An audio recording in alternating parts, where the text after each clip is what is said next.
Hola a todos y todas, bienvenidos a Identificación y Resolución de Conflictos. Soy Ana García y la primera pregunta que os quiero dejar es, ¿qué es un conflicto?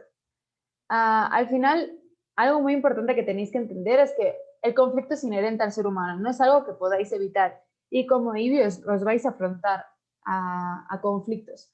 Pero lo importante no es que existan los conflictos, porque es algo, como digo, inherente, sino cómo los gestionamos, porque al final gestionarlos de una manera eficaz es una oportunidad de cambio, es una oportunidad de mejora que podemos tener como equipo y como personas. Y al final, van acompañados siempre de ciertos factores, por ejemplo, estructurales y psicológicos que influyen en la gestión de cada persona. Entonces, es muy importante que reflexionéis qué tipo de factores pueden influir en cómo vosotros gestionáis los conflictos y cómo vuestra IBI también se afronta a los conflictos, porque hay gente que tiende a evitarlos, gente que no. Entonces, tenéis que identificar esos factores dentro de vuestra IBI. Como dentro de todo hay tipos de conflicto. El primero es los conflictos de relación. Responden a fuertes emociones negativas o percepciones falsas o estereotipos. Es como los mindsets que tenemos ya prehechos condicionan las relaciones que tenemos. También pueden ser conflictos de información. Hay una falta de información que me priva de poder tomar decisiones de la manera correcta. Por tanto, se crea un conflicto tal vez interno o con otra persona porque no estoy recibiendo la información que necesito. También tenemos conflictos de intereses. Es que las necesidades de dos personas o más son diferentes o se perciben incompatibles. Entonces, creemos que no podemos llegar a un punto medio. Estos tipos de conflictos son clasificados por sus elementos. También tenemos los conflictos estructurales, que son fuerzas externas a la gente en conflicto. Son cosas que condicionan la situación de vida que tenemos. Por ejemplo, desigualdad económica. También tenemos conflictos de valores según los sistemas de creencias que tenemos como individuos. Pero también tenemos una clasificación por las personas implicadas. Por ejemplo, tenemos el conflicto intrapersonal, que es dentro de un propio individuo se presenta una contradicción. Tenemos el conflicto interpersonal, que es entre dos individuos y puede variar las fuentes, por ejemplo, falta de contexto común, aspectos de personalidad, diferencias en la experiencia vivida previamente. También tenemos un conflicto intragrupal, que es dentro de un grupo encontramos, por ejemplo, problemas de comunicación, problemas externos o tal vez la dinámica de poder que hay dentro del grupo crea un conflicto a los miembros del equipo. Y luego tenemos un conflicto intergrupal, que es un choque entre diferentes grupos. ¿Cuáles son las fases de un conflicto?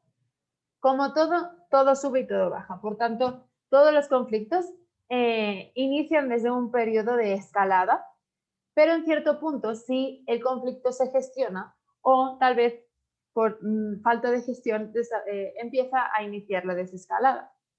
Entonces, ¿qué es importante cuando gestionas un conflicto? El primero es que como líder, tienes que escuchar imparcialmente. Vas a recibir diferentes versiones del mismo hecho, pero es importante que las personas te consideren un ser imparcial en el que pueden explicar sus realidades, pero tú puedas juzgar de esa manera.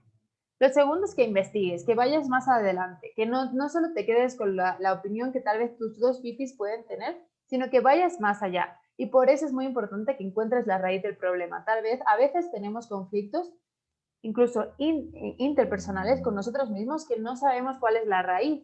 Simplemente vemos los efectos que tiene ese conflicto en la relación. Entonces, es muy importante que vayáis más allá y que encontréis cuál es la razón real que está ocasionando eso. De ahí, obviamente, en conjunto de la imparcialidad es importante que seáis diplomáticos, que no se vea que estáis de un bando u otro, simplemente que mantenéis la postura como líderes del equipo para poder gestionarlo de la mejor manera. De ahí, poner a las dos partes en conjunto y acordar cómo se va a resolver ese conflicto, cuáles van a ser los next steps que vamos a establecer como equipo o como grupo de personas para poder resolver esta situación.